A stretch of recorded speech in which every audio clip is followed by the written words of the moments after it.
Hello दोस्तों नमस्कार। दोस्तों मैं हूं दीपक नाथ योगी और आप देख रहे हैं डीएन योगी चैनल। दोस्तों आज अपन रीट लेवल सेकंड का जो सिलेबस था उस सिलेबस का जो दूसरा बिंदु है अपना बीजीय व्यंजक। आज अपन इस वीडियो में बीजीय व्यंजक के बारे में समझने का प्रयास करेंगे। दोस्तों इससे पहले वाले वीडियो में अपन ने जो पहला बिंदु था घातांक वो अपन ने समझा और इसमें अपन बीजीय व्यंजक के बारे में पढ़ेंगे। दोस्तों इस बीजीय व्यंजक के लिए मैंने जो ये आपके सामने जो पीडीएफ बनाई है, जो कंटेंट आपके लिए तैयार किया है दोस्तों, ये कंटेंट आरबीएससी बोर्ड की जो बुक्स चलती थी 6, 7, 8 में, उन किताबों से मैंने ये पीडीएफ बनाई है ताकि ये आपको अच्छे से समझ में आ सके और आपके एग्ज़ाम के लिए भी ये बहुत ही इम्पोर्टेंट है, क्योंकि आपका जो रीट में जो प्रश्नों का आधार है वो आरबीएससी बोर्ड की जो बुक्स चलती थी 6, 7, 8 में, उन किताबों को ही आधार माना गया है। ठीक है दोस्तों, तो मैंने उन किताबों का उपयोग करते हुए ये वीडियो बनाया है। दोस्तों अपना जो टॉपिक है वो बीज गणित से रिलेटेड है। बीजीय व्यंजक जिसका अध्ययन अपन बीज गणित के अंदर करते हैं दोस्तों। ठीक है दोस्तों, थोड़ा सा जूम कर देता हूँ मैं। बेसिक डिटेल देख लीजिए आप कि पूर्व में हमने अंक गणित में, दोस्तों अंक गणित में क्या होता है, 0 से लेके 9 तक संख्याएं होती है और इन संख्याओं से विभिन्न प्रकार की संख्याएं बनती। अंक गणित में 0 से लेके 9 तक संख्याओं से ही विभिन्न प्रकार की संख्याएं बनती है और उन संख्याओं पर आपके जो गणित की मूलभूत संक्रिया है, जोड़, बाकी, गुणा, भाग, विभिन्न संक्रियाओं का अध्ययन किया जाता है। ये किसमें? अंक गणित में। लेकिन दोस्तों क्या होता है, दैनिक जीवन में अधिकांश समस्याओं को हल करने में इन संख्याओं का उपयोग हम देख चुके हैं। अपन जानते हैं ये संख्याएं दैनिक जीवन में कैसे काम आती है। लेकिन कई बार ऐसा होता है दोस्तों कि संख्याओं से संबंधित जटिल समस्याओं का हल कई बार अंकगणितीय विधियों से नहीं हो पाता, अतः ऐसी समस्याओं को सोल्व करने के लिए अपने को बीज गणित की आवश्यकता पड़ती है दोस्तों। तो एक्चुअल में दोस्तों बीज गणित है क्या? बीज गणित क्या है? तो बीज गणित दोस्तों वास्तव में अंक गणित के व्यापीकरण के लिए बीजीय राशियों का उपयोग किया जाता है। यानी एक प्रकार से बीज गणित अंक गणित का ही व्यापक रूप है दोस्तों। ठीक है दोस्तों, यहाँ पर बीज गणित में दोस्तों इन संख्याओं को अलग तरीके से लिखा जाता है। अलग तरीके से यानी यहाँ पर अक्षरों का उपयोग होता है। हिंदी के अक्षर जैसे का, ख, ग, य, र, ल तथा अंग्रेजी के अक्षर भी यूज होते हैं, ABC, XYZ आदि का उपयोग करते हैं। इन्हें बीज या बीजांक कहते हैं। तो दोस्तों बीज गणित में मुख्य रूप से तो अंग्रेजी अक्षरों का ही इस्तेमाल होता है, ABC से लेके Z तक का, जिन्हें दोस्तों बीज या बीजांक कहते हैं। इनके अलावा ये आपके अक्षर भी आ सकते हैं दोस्तों।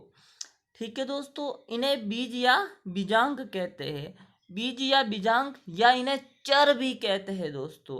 अब चर क्या है और अचर क्या है, इसका कंसेप्ट भी आप समझ लीजिए दोस्तों ये देखिए बुक में बहुत अच्छे से समझा रखा था दोस्तों। ये डायग्राम है दोस्तों। इस डायग्राम में एक बीज उगाया है, इसमें 3, 2, 5 5 फल है दोस्तों। दूसरे डायग्राम, इस बीज के कितने फल आए दोस्तों? 3 फल आए। इस बीज के कितने फल आए दोस्तों? 2 फल आए। इस बीज के कितने फल आए दोस्तों? गिन लो, 3, 3, 6 6 फल आ रखे दोस्तों। तो यहाँ पर देखना दोस्तों कि प्रत्येक बीज के लिए फलों की संख्या क्या हो रही है? अलग अलग हो रही है। अगर दोस्तों अपन इस फल की संख्या को यदि अपन x मान ले, कोई भी अल्फाबेट मान ले अंग्रेजी का, यदि हम फलों की संख्या को अंग्रेजी वर्णमाला x से प्रदर्शित करें तो दोस्तों इसके लिए x का मान क्या हो जाएगा? थोड़ा सा जूम कम कर देता हूं। हाँ, तो फर्स्ट वाले के लिए x बराबर क्या हो जाएगा? 5। सेकंड वाले के लिए x बराबर क्या हो जाएगा? 3। थर्ड वाले के लिए x बराबर 2 और चौथे के लिए x बराबर 6 है। तो दोस्तों यहाँ पर चारों बीजों के लिए x का मान अलग अलग आता है, तो ये x आपका चर कहलाता है। अब आप समझ रहे हो ना कि x का मान यहाँ अलग अलग आ रहा है, यानी x एक परिवर्तनशील राशि है। x एक परिवर्तनशील राशि है, अर्थात x का मान अलग अलग परिस्थितियों में अलग अलग प्राप्त होता है। तो दोस्तों इस प्रकार x का मान विभिन्न बीजों के लिए भिन्न भिन्न प्राप्त होता है, जिसे चर राशि कहते हैं। तो यहाँ पर दोस्तों x क्या है? चर राशि है, जो कि एक परिवर्तनशील राशि होती है। ठीक है दोस्तों, इस प्रकार अलग अलग परिस्थितियों में जिसका मान बदलता है, चर राशि तथा अंक गणितीय संख्याएं जिनका मान स्थिर होता है, अचर राशि कहा जाता है। दोस्तों आपके दिमाग में ये सेट हो जाना चाहिए कि चर और अचर है क्या। चर वे है जिनका मान अलग अलग परिस्थितियों में बदलता है, वो चर है, यानी चर परिवर्तनशील राशि है।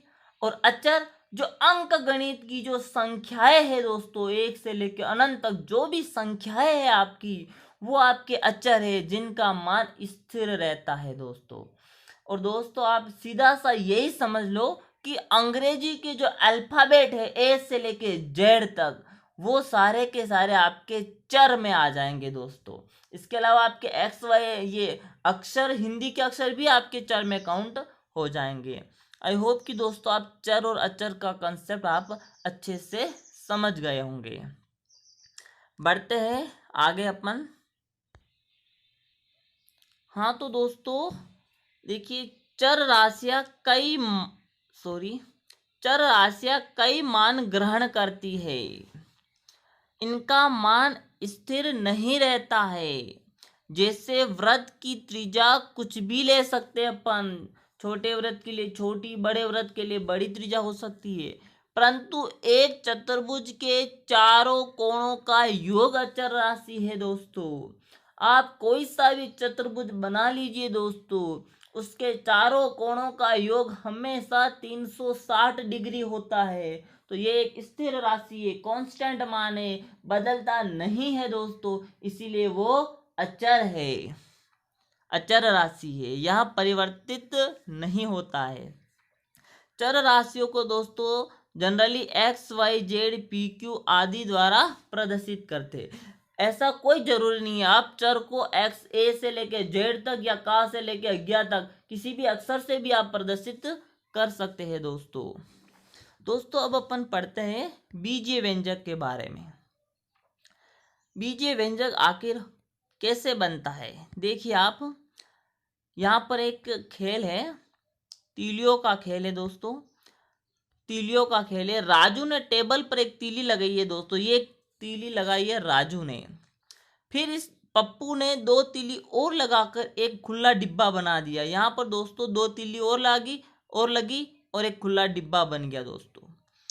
फिर कविता ने भी पप्पू की तरह दो तीलियां और लगाई इसके साथ में और दो डिब्बे बना दिए दोस्तों। फिर इसी प्रकार से संजू ने भी कविता की तरह दो तीलियां और लगाई और तीन डिब्बे बना दिए दोस्तों। तो दोस्तों यहाँ पर डिब्बे बन रहे हैं और आपको एक पैटर्न निकालना है यहाँ से। तो देखिए मैं इसको आप और शॉर्ट में समझाता हूँ, अच्छे से समझने का प्रयास कीजिए दोस्तों। मैं मार्कर चेंज कर लेता हूँ, ठीक है दोस्तों। अब आप देखिए दोस्तों, इसके लिए दोस्तों आपको यहाँ पर एक तीली है दोस्तों, इसमें दोस्तों आपकी एक तीली तो पहले वाली थी और बाद में कितनी तीली हो गई? दो तीली हो गई। कितने डिब्बे बने दोस्तों? एक खुला डिब्बा बना इसके लिए। फिर दोस्तों यहाँ पर देखिए, एक तीली आपकी पहले थी ऑलरेडी, प्लस प्लस, अब बाद में एक और दो तो ये ऑलरेडी थी, प्लस दो तीलियां और काउंट हो गई दोस्तों, बराबर दो डिब्बे बन गए। इसी प्रकार तीन डिब्बों के लिए दोस्तों 1+2+2, ये तो पहले थी और बाद में संजू ने दो तीलियां और लगा दी। कितने डिब्बे बन गए दोस्तों? तीन डिब्बे। अब इस पैटर्न को आप देखिए दोस्तों यहाँ पर, ठीक है। इसको मैं ऐसे भी और लिख सकता हूँ ना दोस्तों, 1 प्लस एक डिब्बे के लिए 2 इंटू एक कर सकता हूँ इसको, बराबर ये हो जाएगा 1 प्लस 2। दोस्तों 2 प्लस दो लिखो या 2 को 2 से गुणा करो, एक ही बात होता है। इसी प्रकार से 1 प्लस दोस्तों 2 ऐसे लिखो, या फिर इसको आप ऐसे भी लिख सकते हो 2 इंटू 3, एक ही बात है। तो ये पैटर्न बन रहा है ना दोस्तों, मतलब एक डिब्बे के लिए यहाँ पर एक मान आ रहा है, 2 डिब्बे के लिए यहाँ वैल्यू 2 आ रही है, 3 डिब्बे के लिए ये वैल्यू 3 आ रही है। इसका मतलब यदि अपन n डिब्बे यूज करें दोस्तों, अगर अपन मान लें कि n डिब्बे बनाने हैं अपने को, तो कितनी तीलियां यूज होगी, तो अपने क्या बनेगा 1 प्लस 2 इंटू इसकी जगह क्या आ जाएगा n, ये आ जाएगा दोस्तों। तो ये क्या हो जाएगा 1 प्लस 2n बन गया दोस्तों। तो ये पैटर्न आपको समझ में आया तीलियों वाला गेम। तो ये 1 प्लस जो 2n है ना दोस्तों, ये आपका क्या है बीजीय व्यंजक है दोस्तों। ये 1 प्लस 2n आपका बीजीय व्यंजक कहलाता है। इसमें n आपका चर है दोस्तों, 1 और 2 ये आपका अचर है दोस्तों। तो चर और अचर दोनों उपयोग में है यहाँ पर दोस्तों, अतः ये एक प्रकार क्या है बीजीय व्यंजक है दोस्तों। अब समझ लीजिए आप और इसको अच्छे से, मैं इसको जूम इन कर देता हूँ थोड़ा सा। हाँ ठीक है दोस्तों, तो ये पैटर्न आपके बन गया था।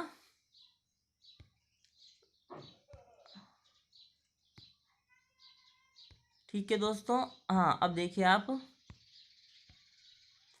n डिब्बों के लिए ये आपका पैटर्न बन गया।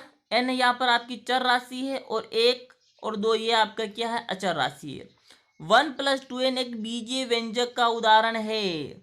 जब बीजांकों की आप जोड़, बीजांक यानी चर, बीजांक में क्या आ गया आपके चर आ गए, जब बीजांकों की जोड़ घटा गुणा या भाग किया जाता है, जैसे 1 प्लस 2n व्यंजक में n का 2 से गुणा हुआ है दोस्तों, फिर 1 से जोड़ा गया है, जो तो बीजीय व्यंजक बनता है। यानी जो आपके चर है और अचर है उनमें कुछ ना कुछ आपके संक्रिया होगी, जोड़ होगी, बाकी होगी, गुणा होगा या भाग होगा।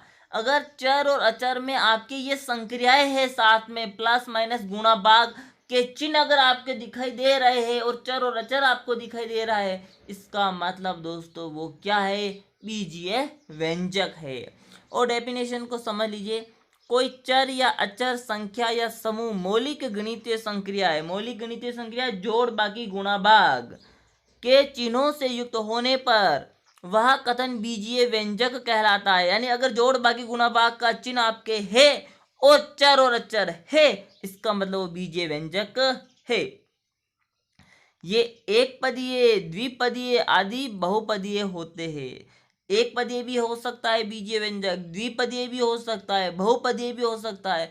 अब देखेंगे कि एक पदीय कैसा होता है, द्विपदीय कैसा होता है, त्रिपदीय भी होता है और बहुपदीय भी होता है। ठीक है दोस्तों, तो इससे पहले अपने को पद पढ़ना पड़ेगा कि व्यंजक के पद कैसे होते हैं। यहाँ पर कुछ बीजीय व्यंजक है जिनको कथन के रूप में लिख रखा है दोस्तों, इसको आप और देख लीजिए। x+9, इसका मतलब क्या हुआ दोस्तों, x में 9 जोड़ने पर, p+q यानी p में q जोड़ने पर, a-3 यानी a में 3 घटाने पर, 3-b यानी 3 में b घटाने पर, x-y यानी x में y घटाने पर, 3 इंटू एक्स यानी 3 में x का गुणा करने पर, 13/a यानी 13 में a का भाग देने पर, ये बीजीय व्यंजक है सारे के सारे और इनको कथन में परिवर्तित किया गया है। अब इसके नीचे देखिए कथन है और इन कथनों को व्यंजक में, बीजीय व्यंजक में परिवर्तित किया गया है दोस्तों। जेड में से ए घटाने पर यानी z-a, पी में 4 घटाने पर p-4, a में 16 घटाने पर a-16, y में 3 का भाग देने पर y/3, y/3। ठीक है दोस्तों, आई होप कि आपको ये बीजीय व्यंजक समझ में आ गया होगा और ये बीजीय व्यंजकों को कथन में कैसे परिवर्तित करते हैं और कथनों को व्यंजक में कैसे परिवर्तित करते हैं, ये भी आपको समझ में आ गया होगा। हाँ, अब यहाँ पर कुछ बीजीय व्यंजकों के नियम है दोस्तों, इन नियमों को आप समझ लीजिए। सबसे पहला नियम है आपका क्रम विनिमयता। क्रम विनिमयता दोस्तों आप जानते हो, यानी आप संख्याओं को यदि क्रम में परिवर्तित कर दो लेकिन फिर भी आपके परिणाम में कोई परिवर्तन नहीं हो, ये क्रम विनिमय गुणधर्म होता है दोस्तों। जैसे योग में ये पहले दोस्तों यहाँ पर संख्याओं के लिए बता रखा है, किन्हीं भी दो पूर्ण संख्याओं का योगफल क्रम बदलने से नहीं बदलता है। जैसे यहाँ पर दोस्तों 2+5 बराबर 5+2 लिखा है। दोस्तों आप जानते हो कि 2 और 5 को जोड़ोगे तो भी 7 आएगा और 5 और 2 को जोड़ोगे तो भी 7 आएगा। इसका मतलब आपने संख्याओं का क्रम बदला लेकिन परिणाम में कोई परिवर्तन नहीं हुआ। इसी प्रकार से दोस्तों चर राशियों में भी यही नियम होता है। यदि x और y दो चर संख्या है, यदि आप x प्लस वाई लिखो या y प्लस एक्स लिखो, एक ही बात होती है दोस्तों। जिस प्रकार से संख्याओं के लिए क्रम विनिमय गुणधर्म लागू होता है, उसी प्रकार से चरों के लिए भी आप क्रम विनिमय गुणधर्म लागू कर सकते हैं। x प्लस वाई का मान y प्लस एक्स के बराबर होता है दोस्तों। इसी प्रकार से गुणन में भी क्रम विनिमय गुणधर्म लागू होता है। ठीक है दोस्तों, जैसे संख्याओं के लिए 5 इंटू 2 का मान भी 10 होता है और 2 इंटू 5 का मान भी 10 होता है। इसी प्रकार से x इंटू वाई भी आपके y इंटू एक्स के बराबर होगा। इसको दोस्तों शॉर्ट में ऐसे भी लिखा जाता है xy बराबर yx। ठीक है दोस्तों, इसको आप कभी ऐसा मत लिख देना कि ये बराबर नहीं है, xy बराबर yx बराबर होते हैं। ठीक है दोस्तों, तो ये क्रम विनिमय गुणधर्म आपको समझ में आ गया होगा। बढ़ते हैं नेक्स्ट गुणधर्म की ओर, वितरणता। वितरणता को भी आप समझ लिए दोस्तों। कई बार दोस्तों हमें जैसे 8 इंटू 35 को ज्ञात करना है तो 35 का पहाड़ा नहीं आता है, तो इसकी गणना निम्न प्रकार से करते हैं। जैसे इस 35 को टुकड़ों में बांट दिया, 30+5 के रूप में लिख दिया है दोस्तों। फिर 8 का गुणा 30 के साथ आसानी से हो जाएगा और 8 का गुणा 5 के साथ भी आसानी से हो जाएगा।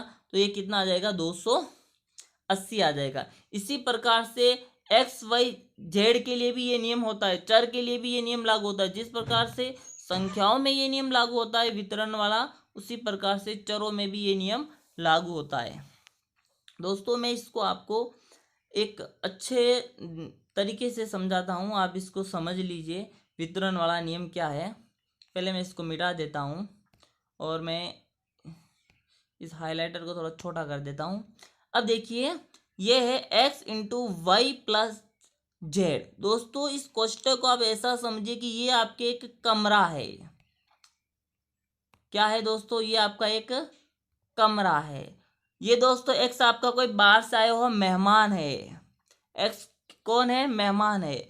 तो दोस्तों ये इससे भी मिलेगा, y से भी।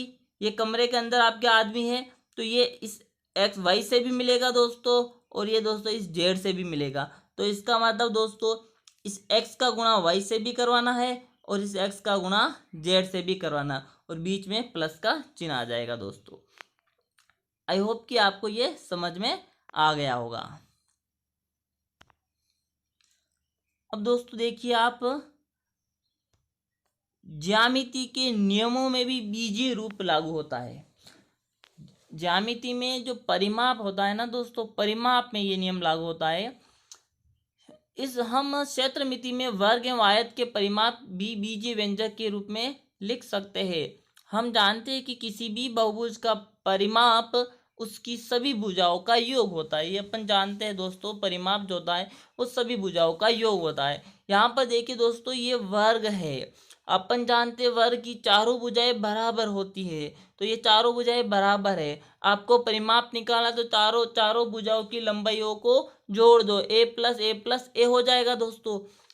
तो ये कितना जोड़ेंगे तो 4a हो जाएगा, 4a हो जाएगा। तो यहाँ पर दोस्तों ये जो 4a आया है ना, ये भी आपका क्या है, बीजीय व्यंजक है दोस्तों। तो 4 इंटू भुजा, a बराबर भुजा है, तो ये 4 इंटू भुजा आपका एक प्रकार से बीजीय व्यंजक है दोस्तों। इसी प्रकार से दोस्तों आयत का परिमाप, आयत में अपन जानते हैं कि आमने सामने की भुजाएं बराबर होती है, ये वाली भुजा इसके बराबर है और ये वाली भुजा इसके बराबर है। ठीक है दोस्तों। हाँ, तो लंब एल प्लस, ये इसको एल माना, ये बी है, ये एल है और ये बी है, तो L plus B plus L B, तो एल और एल जुड़ के 2L होगा और बी जुड़ के 2B हो जाएगा, तो 2L प्लस 2B, दो कॉमन में लिया तो 2 × L प्लस B हो जाएगा। तो यहाँ पर ये भी एक प्रकार से क्या है दोस्तों, बीजीय व्यंजक है, यानी ये परिमाप में बीजीय व्यंजक है दोस्तों। इसी प्रकार से त्रिभुज का परिमाप, त्रिभुज के परिमाप में भी बीजीय व्यंजक होता है दोस्तों। यानी यहाँ पर ये तीनों भुज, इसको मान लिया ए, इस भुजा की लंबाई होगी ए, इसकी लंबाई बी, इसकी लंबाई सी है, तो ये ए प्लस बी प्लस सी, ये भी एक प्रकार का आपका क्या है दोस्तों, बीजीय व्यंजक है। तो यानी अपन ज्यामिति में परिमाप को बीजीय व्यंजक के रूप में व्यक्त कर सकते हैं। ये आपकी बुक्स में दे रखा था तो मैंने बता दिया है दोस्तों। अब आप देखना समीकरण, ये समीकरण का बेसिक इंट्रोडक्शन है दोस्तों। अपने समीकरण वाला जो टॉपिक है वो अलग ही है, लेकिन यहाँ पर थोड़ा सा बेसिक समझ लीजिए, फिर अपन जब समीकरण का टॉपिक पढ़ाएंगे तब इसमें और डिटेल से मैं आपको समझा दूंगा दोस्तों।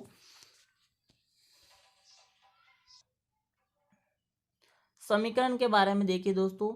सीमा ने एक पपीता खरीदा जिसे फल बेचने वाले ने तराजू के एक पलड़े में रखा और दूसरे पलड़े में 2 किलोग्राम का बाट रखने पर तुला संतुलित हुई, तो उसने पपीते का तोल 2 किलोग्राम बताया। उस पपीते का तोल यदि चर राशि x मानकर इसे हम गणितीय वाक्य में लिखे तो x बराबर 2 लिखेंगे। यह आपका समीकरण है दोस्तों, x बराबर 2। इसी प्रकार से दोस्तों इस तराजू में आप देखिए, इधर y का बाट रखा हुआ है, इधर 2 का बाट और 2 किलो का बाट और 1 किलो का बाट है, तो y बराबर क्या हुआ है दोस्तों, 2 + 1 है। ये तराजू आपको तिरछी दिख रही है, लेकिन तिरछी नहीं है दोस्तों, ये एक प्रकार से संतुलित तराजू है। ठीक है, तभी अपन लिख सकते हैं y बराबर 2 + 1।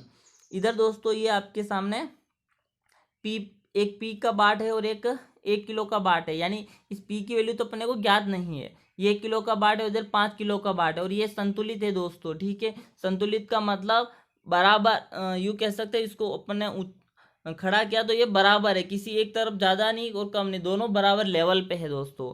तो यहाँ पर दोस्तों p+1 किसके बराबर है, 5 के। तो ये जो वाक्य आए हैं ना दोस्तों, ये वाक्य आपके समीकरण कहलाते हैं, ये गणितीय वाक्य समीकरण कहलाते हैं। इसके अलावा दोस्तों अगर अपन और इसकी अच्छे से अगर परिभाषा देना चाहे दोस्तों, जैसे दोस्तों मैं आपको बता देता हूँ कि मैंने लिखा, जैसे ये आप ये वाला समीकरण ही देख लो दोस्तों, p+1 = 5। दोस्तों अगर आप देखोगे तो p की जगह 4 होने पर ही ये कथन सही होगा, बाकी ये कथन सही नहीं होगा। दोस्तों मैं आपको बता दूं कि यहाँ p क्या है दोस्तों, चर है। p क्या है, चर है। तो दोस्तों यहाँ चर की जगह केवल 4 रखने पर ही ये समीकरण सही होती है, यानी ये p बराबर 4 ही समीकरण का हल है। तो यानी समीकरण उससे कहेंगे जो चर के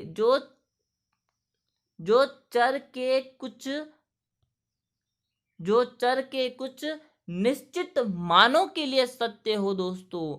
समीकरण उस निकाय को कहा जाता है जो चर के कुछ निश्चित मानों के लिए सत्य हो दोस्तों, उसे समीकरण कहते हैं। ठीक है दोस्तों, हाँ ये मैंने डेफिनेशन हाई लेवल की बताई है, आप समझ गए होंगे। हाँ, और अब अपन देखिए दोस्तों कथन से समीकरण के बारे में चर्चा और कर लेते हैं। कथन से समीकरण कैसे बना है।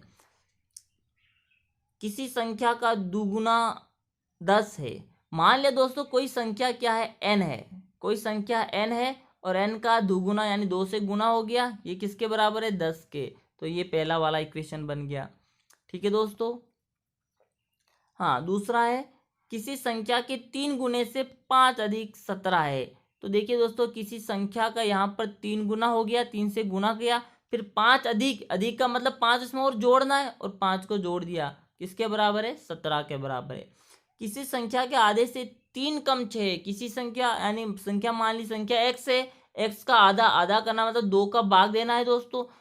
आधे से तीन कम है, कम का मतलब तीन को आपको घटाना है, तीन घटा दिया, वो कितना है दोस्तों, 6, 6 के बराबर रख दिया। अब इसी प्रकार से ये देखिए, किसी संख्या के दुगुने में 15 जोड़ने पर 51 हो जाता है। यानी मान लिया कोई संख्या x है दोस्तों, इसका दुगुना क्या 2x हो गया। अब इसमें 15 जोड़ा, 15 जोड़ने पर कितना होता है, 51। तो यहाँ पर ये समीकरण बन जाएगी दोस्तों। आई होप कि आपको ये समझ में आ गया होगा दोस्तों। अब यहाँ पर देखिए दोस्तों, समीकरण से कथन 3x बराबर 21 है, तो दोस्तों अपन लिख सकते हैं कि किसी संख्या का 3 गुना 21 है। x का 3 गुना हो रहा है, तो किसी x क्या है, कोई भी एक संख्या है। इसी प्रकार से कि इस वाले इक्वेशन में देखिए, किसी संख्या के दुगुने से 7 कम 19 होता है। इसी प्रकार ये देख लीजिए आप, 23 जो इधर है तो पहले 23 को ले लिया कि 23 किसी संख्या के 4 गुने से 3 अधिक है, या आप यूं भी कह सकते हो कि किसी संख्या के 4 गुने से 3 अधिक 23 है।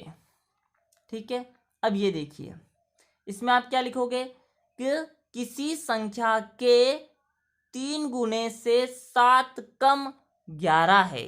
किसी संख्या के 3 गुने से 7 कम 11 है, या आप ऐसे लिख सकते हो, किसी संख्या के 3 गुने में से 7 को घटाने पर 11 प्राप्त होता है। आई होप कि आप समझ गए होंगे। हाँ, इसमें देखिए दोस्तों, चर और अचर और समीकरण का कंसेप्ट है।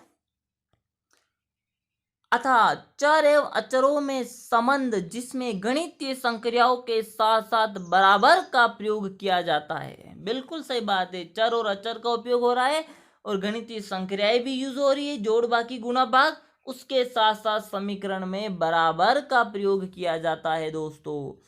समीकरण कहलाता है। समीकरण में दो पक्ष हो जाएंगे, बाया पक्ष और दाया पक्ष। जैसे मैंने लिखा दोस्तों, x+1 बराबर 3, ये वाला पक्ष आपका बाया पक्ष कहलाएगा दोस्तों, ये वाला दाया, ये बाया पक्ष और ये दाया पक्ष कहलाएगा दोस्तों। और बीच में बराबर का चिन्ह आएगा, इसे समता का चिन्ह कहते हैं दोस्तों। समता के चिन्ह से पृथक किया जाएगा। आई होप कि आपको ये समझ में आ गया होगा। अब दोस्तों, समीकरण का हल कैसे निकालना। जैसे ये समीकरण है x+1 बराबर 5 है दोस्तों, तो इस समीकरण का हल क्या होगा। तो दोस्तों, ये x की आप वैल्यू रखते जाइए, और अगर आपको दोनों पक्ष बराबर हो जाएंगे तो वो आपका उस समीकरण का हल हो जाएगा। x बराबर दोस्तों 0 रखा तो ये 1 आया, जबकि दाया पक्ष कितना है दोस्तों, 5 है, तो ये बराबर नहीं है।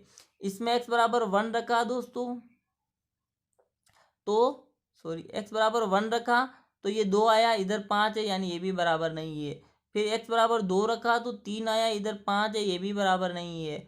x बराबर 3 रखा तो बाया पक्ष की वैल्यू 4 आई और इधर 5 है, ये भी बराबर नहीं है। x बराबर 4 रखा दोस्तों, तो बाया पक्ष भी 5 आया और दाया पक्ष 5 है, तो ये बराबर है। यानी इस समीकरण के लिए दोस्तों x बराबर कितना है, 4 इसका हल है दोस्तों। 4 क्या है दोस्तों, इसका हल है। आई होप कि आपको ये समझ में आ गया होगा दोस्तों। ये जो विधि है ना, इसे प्रयत्न एवं भूल विधि भी कहते हैं। ये विधि काफी लंबी विधि है दोस्तों, और एक शॉर्ट विधि भी है आप समीकरण का हल निकालने के लिए। लेकिन ये अपन समीकरण वाले, जब मैं आपको सरल समीकरण पढ़ाऊंगा, उसमें मैं आपको समीकरण का हल पक्षांतरण विधि से कैसे निकालते हैं, तो वो उसमें आप अच्छे से समझ जाओगे। हाँ, इसी प्रकार से यहाँ पर देखिए, x का मान 4 रखने पर बाया पक्ष दाया पक्ष बराबर हो जाता है, तो x का मान 4 रखने पर समीकरण संतुष्ट हो जाता है। इसी प्रकार से ये इक्वेशन और है दोस्तों। तो यहाँ पर x बराबर दोस्तों 3 रखने पर ये समीकरण क्या होता है, बराबर, दोनों पक्ष बराबर होते हैं, अतः इसका मान x बराबर कितना है, 3 है दोस्तों। तो समीकरण में चर के संभावित मान रखने पर जो मान उसको संतुष्ट करता है वह समीकरण का हल कहलाता है दोस्तों। इस विधि को हम प्रयत्न एवं भूल विधि कहते हैं। ये विधि कौन सी है दोस्तों, प्रयत्न एवं भूल विधि है। आई होप कि आपको ये जो मैं समझा रहा हूँ वो समझ में आ रहा होगा दोस्तों। हाँ, हमने चर राशियों एवं अचर राशियों में संक्रियाओं का उपयोग कर व्यंजक बनाए, बिल्कुल सही है दोस्तों। जैसे ये व्यंजक है x+4 x-3 3p और 4q आदि। चर राशियों में क्रम विनिमयता योग एवं गुणन में लागू होती है, बिल्कुल सही है, योग में क्रम विनिमयता और ये गुणन में क्रम विनिमयता। समीकरण चर पर एक प्रतिबंध होता है, बिल्कुल। इसमें एक चर वाला व्यंजक बराबर एक स्थिर संख्या के रूप में भी ले सकते हैं, बिल्कुल। एक चर वाला व्यंजक और एक स्थिर संख्या बराबर 3 लिख दो, ये भी आपका क्या है दोस्तों, समीकरण है। ठीक है दोस्तों, जैसे ये भी हो गया आपका। एक चर वाले समीकरण को प्रयत्न एवं भूल विधि द्वारा हल करना सीखा। ये दोस्तों जो इम्पोर्टेंट महत्वपूर्ण बिंदु होते हैं उनसे ये पीडीएफ बनाई है, ये पेज। ठीक है दोस्तों जो मुझे लगा कि ये किताब की इम्पोर्टेंट चीज़ है वो मैंने सारा इस पीडीएफ के अंदर भर दिया है दोस्तों। तो आई होप कि आपको किताब देखने की ज़रूरत नहीं पड़ेगी। हाँ, इसको आप देखिए दोस्तों। अतः बीजीय पदों के इस प्रकार संयोजन करने से, ये संयोजन ही है, x+3 का संयोजन, 4x और -5 का संयोजन, x/2 और -1 का संयोजन आदि बीजीय व्यंजक प्राप्त होते हैं। अतः अब हम इनके गुणधर्म के बारे में पढ़ेंगे दोस्तों। बीजीय व्यंजक का गुणधर्म क्या है दोस्तों? पहला गुणधर्म है बीजीय व्यंजक में कम से कम एक चर राशि अवश्य होती है। अगर दोस्तों आपके साथ ऑप्शन में आ जाए कि 4+3, क्या ये बीजीय व्यंजक है? नहीं है। अगर मैं ऐसे लिख दूं कि 4x+3, तो ये बीजीय व्यंजक है। क्यों? क्योंकि दोस्तों एक चर राशि आपके आनी चाहिए। चर राशि का मतलब आपके उस व्यंजक में अंग्रेजी का अल्फाबेट या हिंदी के कोई अक्षर आने चाहिए। अगर वो अक्षर है तो ही वो बीजीय व्यंजक कहलाएगा। तो कम से कम एक चर राशि अवश्य हो, दो भी हो सकती है लेकिन मिनिमम एक होनी चाहिए। ठीक है दोस्तों, अब दोस्तों समझना बीजीय व्यंजक के पद। किसी भी बीजीय व्यंजक के छोटे छोटे भाग होते हैं, बिल्कुल सही। जैसे एक बीजीय व्यंजक है 5x+3 पर विचार कीजिए। मैं आपको लिख देता हूँ बड़े अक्षरों में 5x+3। दोस्तों मैं डायरेक्ट कहूँ तो ये भी दोस्तों इसका पद है, ये भी दोस्तों इसका पद है। यहाँ पर कितने पद है दोस्तों? 2 पद है दोस्तों। इस बीजीय व्यंजक में 2 पद है। इसको आप और समझिए क्या लिख रखा है इसमें। हाँ, तो इसमें सबसे पहले हम 5 व x का गुणा करके 5x बनाते हैं, फिर उसमें 3 जोड़ते हैं। इसी प्रकार ये वाला व्यंजक और देख लीजिए। इसमें आपको 2x और x का गुणा करके 2x² बनाया, फिर अलग से 3y का गुणा किया, फिर 3y बनाया, फिर इन दोनों को जोड़ दिया। जोड़ने पर ये बीजीय व्यंजक प्राप्त हो रहा है। तो यानी बीजीय व्यंजक आपको मुख्य रूप से तो आपके जो पद है उन पदों को जोड़ने पर आपके प्राप्त होता है। ठीक है ना, जोड़ने पर आपको बीजीय व्यंजक प्राप्त हो रहा है। ठीक है, देखिए नेक्स्ट में आप, हाँ, व्यंजक के ये छोटे छोटे भाग जो पहले अलग से बनाए जाते हैं, जो अलग से पहले बनाए जाते हैं और फिर जोड़ दिए जाते हैं, व्यंजक के पद कहलाते हैं। व्यंजक 9y² - 4xy में 2 पद है। पहला पद 9y² जो क्रमशः 9 × y और y का गुणनफल है, और दूसरा पद -4xy जो कि -4xy का गुणनफल है। दोस्तों मैं यहाँ इस व्यंजक को यहाँ पर लिखने का प्रयास करता हूँ ताकि आप इससे अच्छे से समझेंगे। क्या है 9y² - 4xy। तो दोस्तों ये पहला पद है आपका, ये आपका दूसरा पद है। इसमें दोस्तों दूसरे पद में आपका माइनस भी साथ में है, ध्यान में रखना है, क्योंकि बीजीय व्यंजक जो होता है वो अलग अलग पदों के योग से बनता है। तो पहले प्लस है, फिर ये दूसरा पद -4xy है दोस्तों। ठीक है ना, फिर इसको जब आप सोल्व करते हो तो ये ऐसे बन जाता है 9y² प्लस माइनस होके -4xy। इस प्रकार से बीजीय व्यंजक बना है दोस्तों। आई होप कि आपको ये समझ में आ गए होंगे। ठीक है दोस्तों, हाँ, तो अब एक पद के गुणनखंड। यानी जो बीजीय व्यंजक है उसमें अलग अलग पद होते हैं। अब उसके गुणनखंड, बीजीय व्यंजक का एक पद कई चर और अचर का गुणनफल होता है, बिल्कुल सही है दोस्तों। जैसे 5x² ये एक पद है, तो यहाँ 5 का भी गुणा है, x का गुणा, x का गुणा है। हम एक व्यंजक के तथा पदों के गुणनखंड को एक सरल एवं आकर्षक प्रकार से पेड़ आरेख यानी ट्री डायग्राम द्वारा निरूपित करते हैं। ये जो डायग्राम बनाया है दोस्तों वो ट्री डायग्राम है दोस्तों। यहाँ पर 3 पद है, 5x² है, 6xy है और 7 है दोस्तों। -6xy भी लिख सकते हैं दोस्तों इसको, है ना, -6xy। 5x² को दोस्तों वापस इसका गुणनखंड किया तो 5xx, और इसका गुणनखंड करेंगे, या माइनस का चिन्ह आप लगा सकते हो चाहो तो इस 6xy का 6 × x × y, और 6 का गुणनखंड और करेंगे दोस्तों तो 2 × 3 × x × y हो जाएगा, और 7 का केवल 7 ही होगा। ठीक है दोस्तों, तो यहाँ पर ये 3 पद हो गए दोस्तों। पद कौन से, 5x² -6xy और +7, ये 3 तो पद है। चर यहाँ पर दोस्तों 2 चर है, x और y।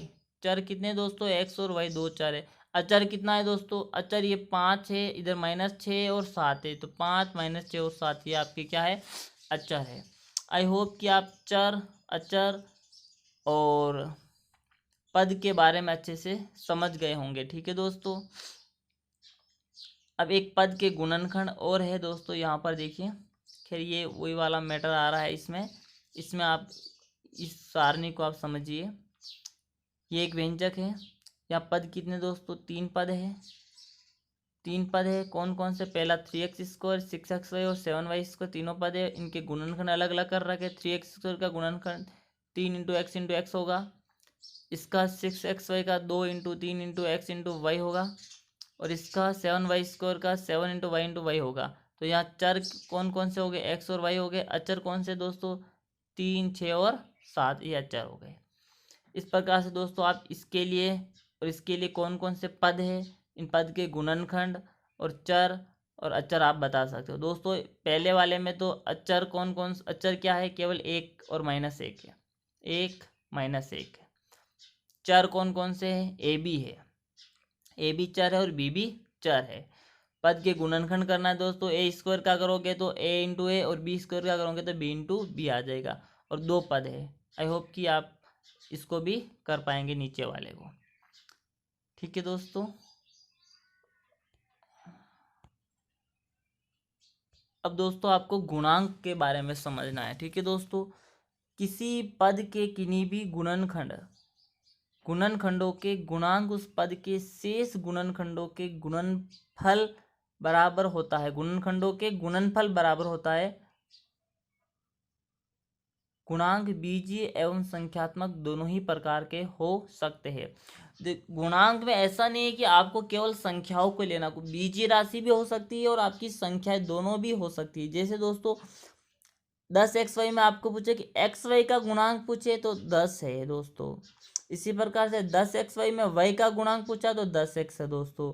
10xy में 10 का गुणांक पूछा है तो xy है। यानी जो आपका पद है उस पद में आपको जिसका गुणांक पूछा है उस गुणांक को छोड़ के, यानी उस गुणांक के गुणनखंड, उस चर के गुणनखंड को आप छोड़ के बाकी जो संख्या है वो आपकी क्या है, गुणांक है।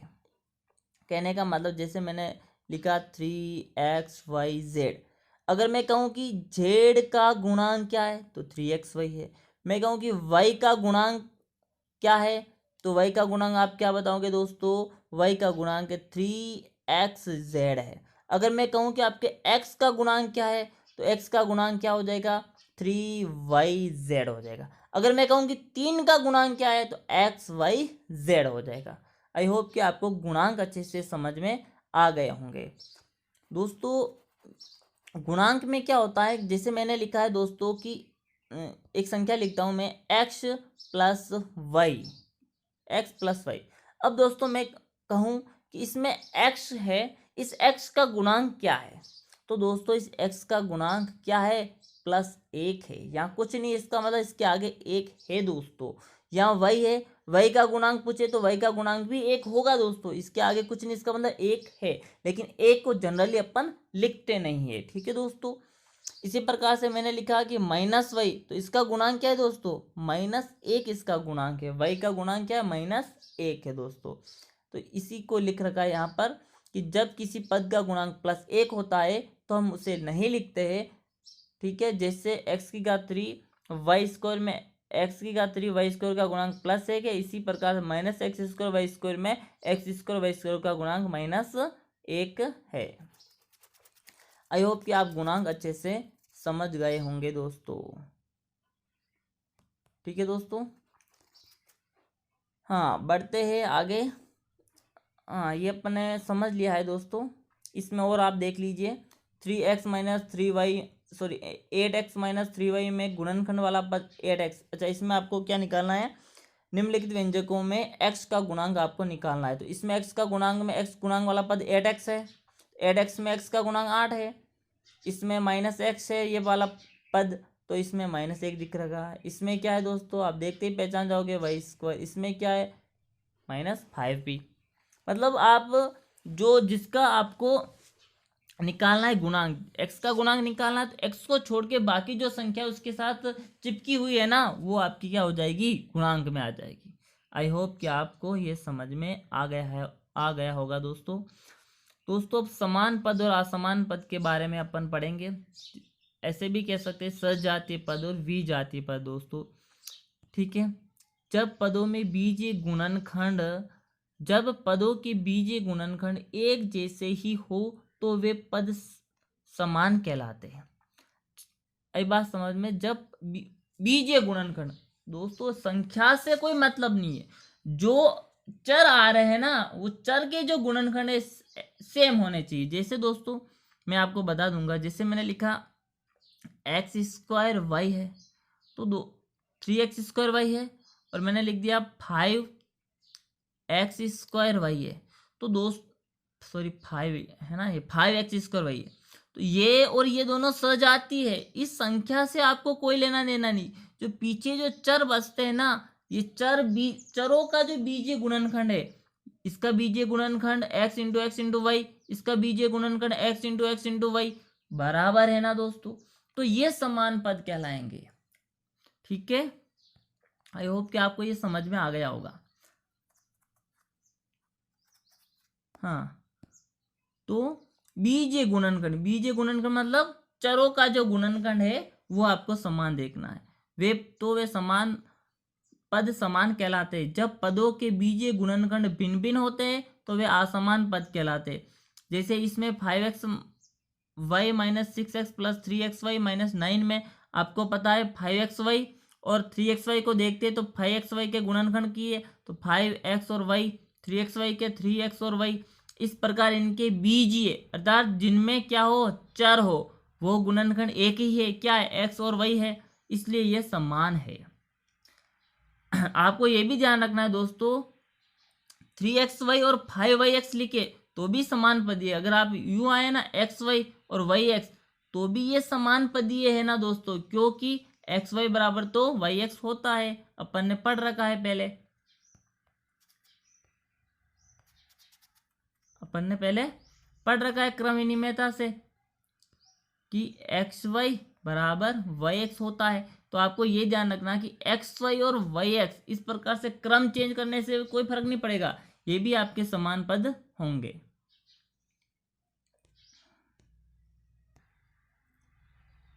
इसके विपरीत आप पद 5xy और -6x में भिन्न भिन्न बीजीय गुणनखंड है दोस्तों, क्योंकि इसका गुणनखंड बीजीय गुणनखंड x और y है और इसका गुणनखंड x है, तो अलग अलग हो गया ना।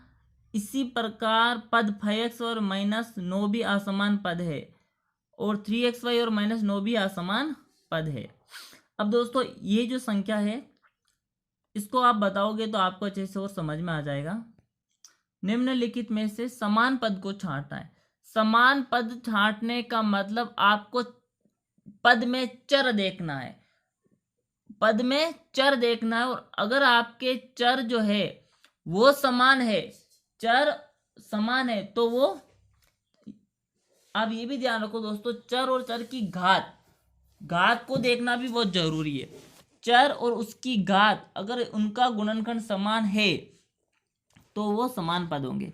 तो यहाँ पर देखिए दोस्तों, यहाँ पर देखिए 3PQ। तो आपको PQ देखना है कि P और Q वाला गुणनखंड किस में आ रहा है। इसमें नहीं है, इसमें भी नहीं है, इसमें भी नहीं है, इसमें भी, इसमें है। PQ वाला गुणनखंड है चर वाला, तो ये वाला। और PQ किस में है, यहाँ पर QP है। अपन जानते हैं दोस्तों कि XY बराबर YX होता है, तो PQ बराबर QP होता है, तो QP भी आपके समान पद में आएगा। तो ये तीनों जो पद है दोस्तों आपके समान पद में हो गए।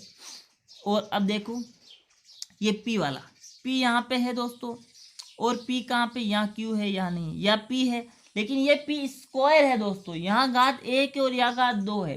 तो ये गुणनखंड, बीजीय गुणनखंड समान नहीं है दोस्तों। इसका मतलब ये और ये समान नहीं है। लेकिन ये Q वाला देखो, 6Q यहाँ है और Q है, दोनों का गुणनखंड समान है, तो ये और ये भी आपके दोस्तों क्या हो जाएंगे, समान पदीय हो जाएंगे, 6Q और Q। आई होप कि आपको समान पद अच्छे से समझ में आ गए होंगे दोस्तों।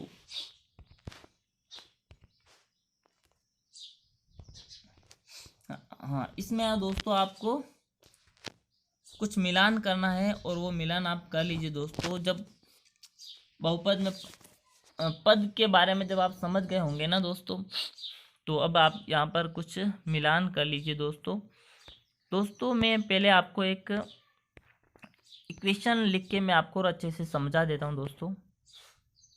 जैसे मैंने कोई एक व्यंजक लिखा है दोस्तों, 3x + y + 4, ये मैंने एक व्यंजक लिखा है दोस्तों। तो दोस्तों अब इसमें कितने पद हैं, 1 पद है, 2 पद है, 3 पद है।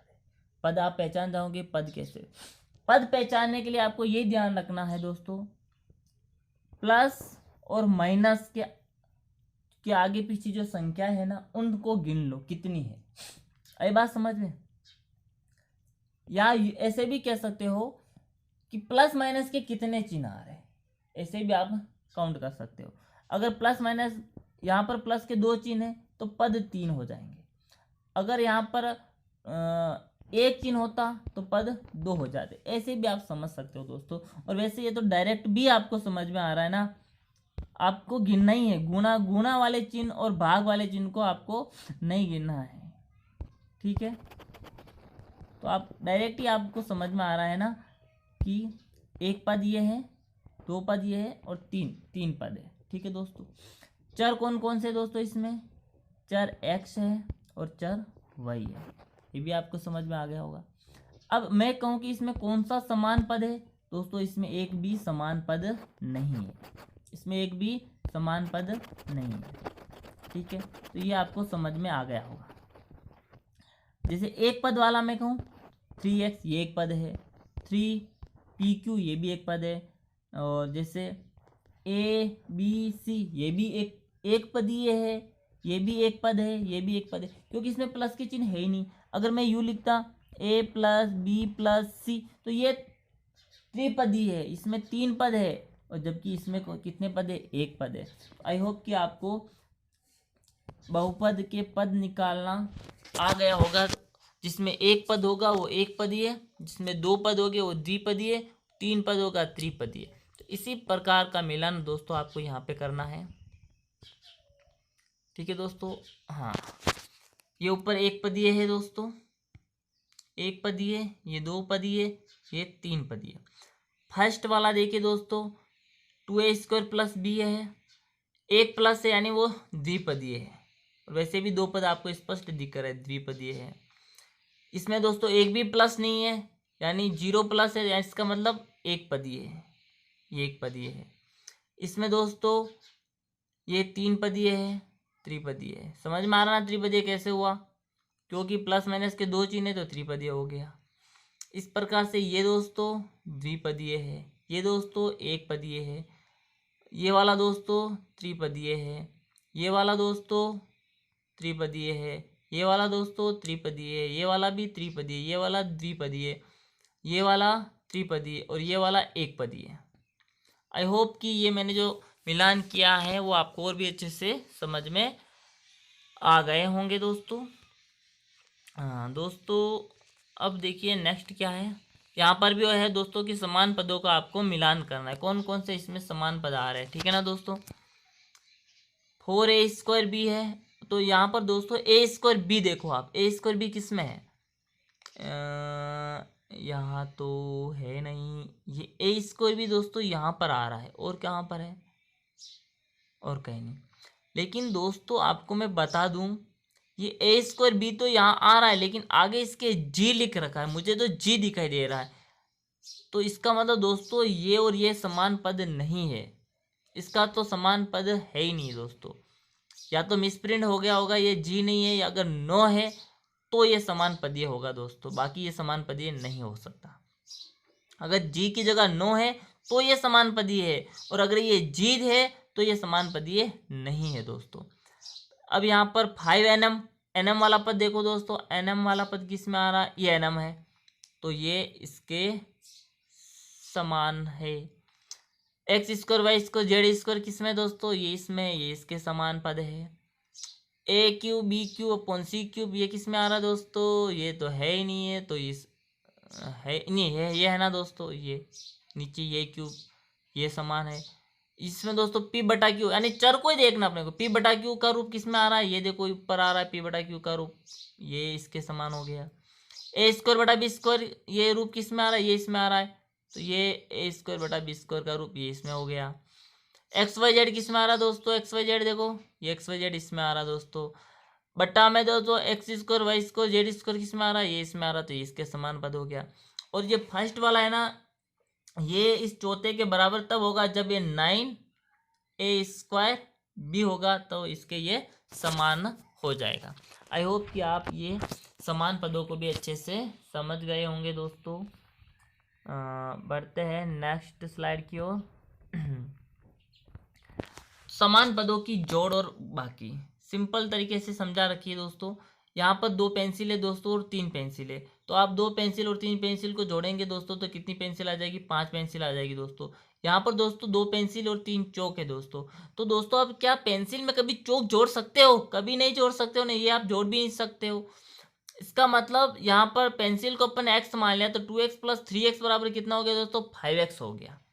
तो कहने का मतलब जो जोड़ जो होती है ना दोस्तों, वो हमेशा सजातीय पदों में होती है, समान पदों में होती है जोड़, हमेशा जोड़ हो बाकी हो वो हमेशा समान पदों में होती है। हम पेंसिल का योग कर सकते हैं, परंतु पेंसिल तथा चौक को नहीं जोड़ सकते, अर्थात हम समान इकाई यानी समान चर वाली राशियों को जोड़ घटा सकते हैं दोस्तों। ठीक है दोस्तों, इसी प्रकार देखिए 5x² y + 3x² y, यहाँ पर जो चर है ना दोस्तों, चर का जो गुणनखंड है x² y दोनों में सेम है, इसीलिए ये जुड़ के 8x² y हो गया। यहाँ पर दोस्तों दोनों में चर a² b है, इधर भी a² b है, इसीलिए ये घट के 5a² b हो जाएंगे। आई होप कि आपको ये समझ में आ रहा होगा। केवल आपको संख्याओं को जोड़ना घटाना है, बाकी जो आपके चर आते हैं ना उन चर को है जैसे लिख देना है। समान पदों को जोड़ने पर प्राप्त पद का संख्यात्मक गुणांक उन सभी पदों के गुणांकों के योग के बराबर होता है, जैसे यहाँ पर हो गया। इसी प्रकार 2 समान पदों को घटाने पर प्राप्त परिणाम उनके संख्यात्मक गुणांकों के अंतर के बराबर होता है, जैसे यहाँ पर अंतर कर लिया। यानी संख्याओं का जोड़ अंतर करना है, बाकी आपको जो चर का गुणनखंड है, जो बीजीय गुणनखंड है, उसको है जैसे का जैसे आपको लिख देना है। ठीक है, यह ध्यान रखना है कि असमान पदों को उस प्रकार से जोड़ा या, लेकिन असमान पद है उसको अपन जोड़ या घटा नहीं सकते। जैसे कि मैंने लिखा 3x + 7, तो इसको आप ऐसे मत लिख सकते हो कि, ऐसे नहीं लिख सकते हो 10x, गलत हो जाएगा, क्योंकि ये अलग अलग पद है, यहाँ पर अलग पद है, यहाँ पर ये अलग पद है, इसलिए यहाँ पर ये जोड़ नहीं होगी, इसको है जैसे का जैसे लिखना पड़ेगा, 10x कभी नहीं लिख सकते। ठीक है ना, तो ये आपको ध्यान रखना है। ठीक है, हाँ, असमान पदों को उस प्रकार से जोड़ा या घटाया नहीं जा सकता जिस प्रकार से समान पदों को जोड़ा या घटा लिया जाता है। अर्थात x में 5 जोड़ेंगे तो x + 5 आएगा। इसी प्रकार 3xy में 7 जोड़ने पर आपको है जैसे ऐसे ही लिखना है 3xy + 7, और 3xy में से 7 घटाएंगे तो आपको इसको ऐसे ही लिखना 3xy - 7। आई होप कि ये आपको समझ में आ गए होंगे। बीजीय व्यंजक जोड़ने घटाने के कुछ नियम है, आपकी बुक्स में दे रखे कि समान एवं असमान पदों की पहचान करो, समान पदों को उनके चिन्ह के साथ लिख दो, फिर उन समान पदों का नियमों से जोड़ घटा करते हैं, और यदि एक या अधिक असमान पद शेष रहते तो उन्हें उनके चिन्ह के साथ संयोजित कर लिख देते।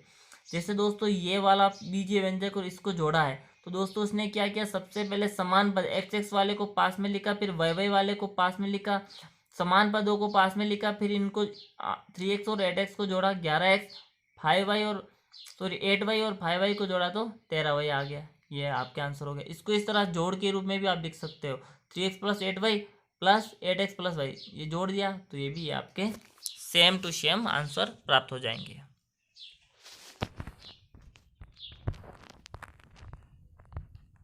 यहाँ पर देखिए दोस्तों कि किसी बीजीय व्यंजक का मान ज्ञात करना, ये तो वही रिपीट हो रहा है जो अपन ने पहले शायद निकाला होगा, नहीं निकाला तो आप देख लीजिए। हाँ, मान शायद अपन ने नहीं निकाले थे। तो किसी बीजीय व्यंजक का मान ज्ञात करना, यानी आप यही ऐसे समझ लो, एक बीजीय व्यंजक का मान उस व्यंजक को बनाने वाले चर के मान पर निर्भर करता है। किसी भी बीजीय व्यंजक का मान उस व्यंजक को बनाने वाले चर पर निर्भर करता है। हम अनेक स्थितियों में किसी भी व्यंजक में चर का मान रखकर उससे बनने वाले समीकरण को संतुष्ट करता है या नहीं, यह जांच करते हैं। अब निम्नलिखित व्यंजकों में x बराबर 3 के लिए, यानी कुल मिला के आप x बराबर 3 रखना है, 3 रखा, 3 और 5 को जोड़ा तो 8 हो गया। अगर आप x की जगह यहाँ पर 4 रखते तो इसका मान क्या हो जाता, 4 प्लस 5 बराबर 9 हो जाता। इस प्रकार से ये मान सारे के सारे निकाले हुए हैं, x की वैल्यू रखे फिर उनको सरल किया गया है। ठीक है दोस्तों, आई होप कि आपको समझ में आ गया हो। ये कुछ महत्वपूर्ण बिंदु है जिसका मैंने ये स्क्रीनशॉट लेकर के आपके सामने रखा है दोस्तों, इसको आप समझ लीजिए और अच्छे से, क्योंकि जो क्वेश्चन आते हैं ना, बहुत बार वन लाइनर क्वेश्चन आते हैं, जो आपको ये समझना बहुत जरूरी है। बीजीय व्यंजक चर एवं अचरों से बनते हैं। इनको बनाने के लिए चर एवं अचरों पर प्लस माइनस गुणा भाग की संक्रिया करते हैं। ये बात मैंने आपको पहले ही बता दी है। कोई भी बीजीय व्यंजक होगा जिसमें चर होगा, अचर होगा, जोड़ बाकी गुणा भाग, ये होंगे। व्यंजक पदों से मिलकर बने होते, बिल्कुल सही है। पदों को जोड़कर व्यंजक बनाया जाता है, ये भी सही है। ये हमेशा ध्यान रखो कि पदों को जोड़कर व्यंजक बनाया, भले उसमें माइनस भी आ रहा है लेकिन माइनस वाले को पहले जोड़ा है, फिर वो प्लस माइनस होके माइनस हो जाता है। ये बात समझ में। कोई भी पद उसके गुणनखंड का एक गुणनफल होता है, बिल्कुल सही। कोई भी पद उसके गुणनखंड का एक गुणनफल होता है। जो चर वाले है ना, जो अंग्रेजी के जो अल्फाबेट है, उनके गुणनखंड को बीजीय गुणनखंड कहते हैं, और पद का गुणांक उसका संख्यात्मक गुणनखंड होता है। जो उस पद का जो गुणांक है, से गुणांक में तो बीजीय व्यंजक भी आते हैं, लेकिन जो संख्यात्मक संख्याएं होती है वो संख्यात्मक गुणनखंड होता है। पद का कोई भी एक गुणनखंड पद के शेष भाग का क्या होता है, बिल्कुल सही। ये बात हो गई कि पद का कोई भी एक गुणनखंड पद के शेष भाग का गुणांक कहलाता है। एक या अधिक पदों से बना व्यंजक एक बहुपद कहलाता है। ये एक पदीय हो सकते हैं, द्विपदीय हो सकते हैं और त्रिपदीय हो सकते हैं।